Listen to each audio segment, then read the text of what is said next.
Hello everyone, this is Nitpicking Nerd, and today I want to talk about an interesting scene in the first episode of the Orville in season 1, which showed us something that can be described as the most horrific death in any TV show ever, which is interesting considering this is a comedy show, so maybe we shouldn't take any of this too seriously, but if you really think about this scene, this might be very horrific. And this of course is an idea that was shown in a lot of other science fiction movies and TV shows, and that is the idea of creating a region of space in which time will be moving differently. And so I'm going to analyze and nitpick this kind of a plot device. First of all, the idea of time itself being flexible, I do think has some validity. We do know that in reality something similar is indeed possible and happening out in space, which is the time dilation effect. If you come close to the speed of light, time will move more slowly for an object in those speeds compared to objects moving slower. And the same when you get closer to a big gravity. So time dilation in which time is slowing down is in fact possible and is happening.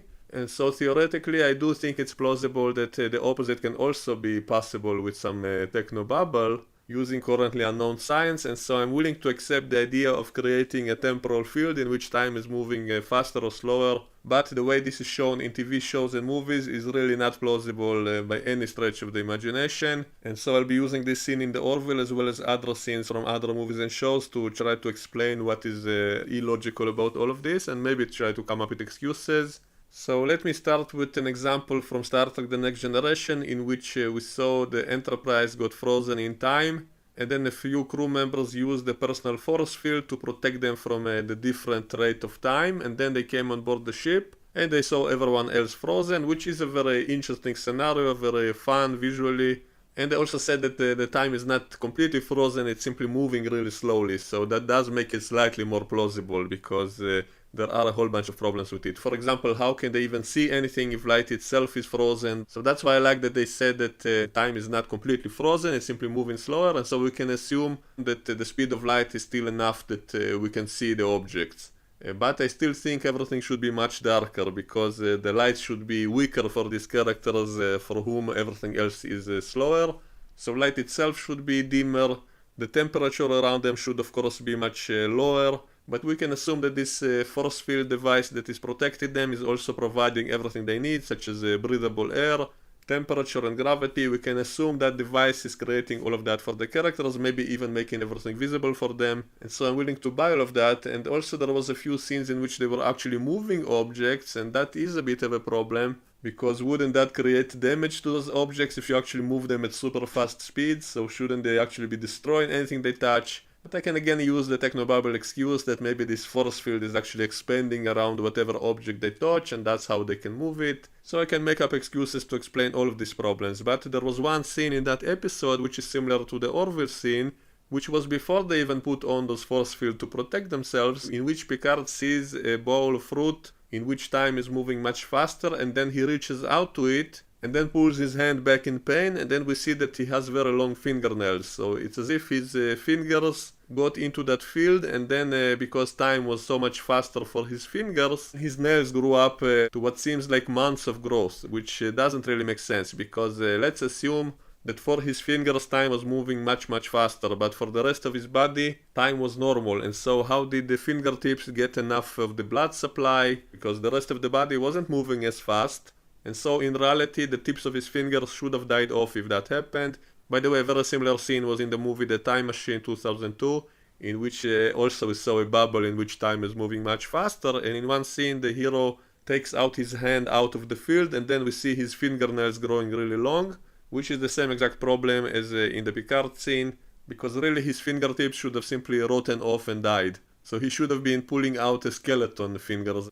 And in the end of that movie, The Time Machine, we also saw the hero holding the bad guy outside of the field while the time machine is going forward, in which we see the bad guy basically aging really fast until he dies and collapses, which is very similar to the scene in the Orville and has the same exact problem. So let's now talk about the Orville. This woman, who I think was the inventor of this device, so it's kind of ironic that the inventor is killed by his own invention.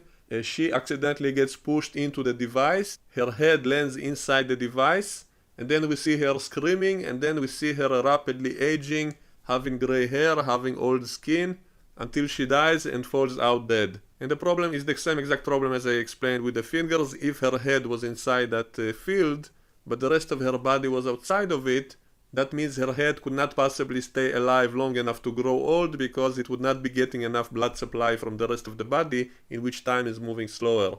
And so what really should have happened is that woman would have died within minutes of her point of view because her brain would not get enough oxygen, and so she would actually die rather quickly, and her head would simply rotten away, it would not grow old as was shown. And also, how come her facial expressions stay exactly the same? Wouldn't you expect to see just a blur of her face? Because presumably if she was still conscious for a long time from her perspective, then we should only be seeing a blur of her head moving around. But that's not what we see. We see her screaming and staying in the same exact facial expression while her head grows old. So in a way, maybe this is comforting knowing that she was not actually alive and conscious for decades inside that field, because that would truly be maybe the most gruesome and terrible way to die in any TV show I ever saw. Because just imagine if her head was conscious inside that field, then from her perspective, she would be stuck there for decades until she died of old age, possibly being constantly in pain because the rest of her body is being cut off, so she would literally be feeling like a disembodied head with the rest of her body cut off. And somehow she's kept alive artificially inside this device, and she would be stuck unable to move, motionless for decades, possibly being totally conscious and having no stimulus from the outside environment. So this would be a literal hell for decades and decades until you die of old age, all alone with no stimulus, totally bored out of your mind. So it's just horrible to think about. But luckily for her, because we see her face was in the same exact position, that probably means she did not experience the passage of time as you would expect, and so it would not be as horrific as I described. And so logically what should have happened is that her brain would have been dead within minutes from her point of view because of the lack of enough oxygen to the brain, and her head would have simply rotten off after that. So I wish that's the way they would have shown it, but instead they showed that her skin and her hair basically aged decades, and then she died. So let's try to come up with an excuse for that. So first of all, because the device was disrupted, I guess that means the field was not working properly, so that might mean there were fluctuations in the way time passes. So maybe her brain experienced the normal time, so that her death was quick, within seconds, hopefully. And the effect we saw was only on the outer layers of her head, and so she did not really suffer that long. But how come her skin and hair continued to exist for decades inside the field? Well, this is the same problem as with the fingernails of Picard and in the movie The Time Machine. So I guess the only way to explain it would by saying that the field is providing kind of a predictive effect on the object inside the field, meaning the device, you could say, knows what it's connected to and how it is being affected by the outside of the device, and so it is able to provide whatever would be provided to the object if it was not in the field. So I know it sounds like gibberish, but if we think about quantum mechanics and alternate realities and that kind of stuff, maybe we could make up an excuse for that. Maybe the object is receiving the nutrients or any of the effect on it from what it would be receiving in its undisturbed future. So even though it's supposed to be disconnected from whatever objects around it while inside the field, it is still being affected as if the outside is existing at the same time as the object. And so if the object is a body part which is part of a bigger organism, it will still be getting all the blood supply and the oxygen and everything it would be getting normally if it was not in the field at the same rate it would be normally getting it. Where does the energy and matter actually come from? We can use quantum mechanics to say it comes from alternate realities, or maybe even from the device itself, which is providing kind of a simulation for the object. So to summarize what I really think happened in this scene, because we didn't see her facial expressions changing even a little bit, so luckily that means her brain probably didn't experience decades of time inside the device, probably because the field was unstable, because she was still connected to an outside object, the rest of her body, and so her brain probably died pretty fast, maybe even within seconds, because of the shock and pain of suddenly feeling like you're being severed from the rest of your body. But then her skin and hair did age rapidly because the device simulated what would be happening to those body parts as if it was still connected to the rest of her body, possibly because the device does sense the surroundings. Maybe the device knows what is happening around it, and so it simulates the same exact environment inside the field as it predicts would exist outside of it. And in this case, it predicted that the body would remain connected to the head for decades to come, and so it continued to provide everything that it would be provided if not for the device existing.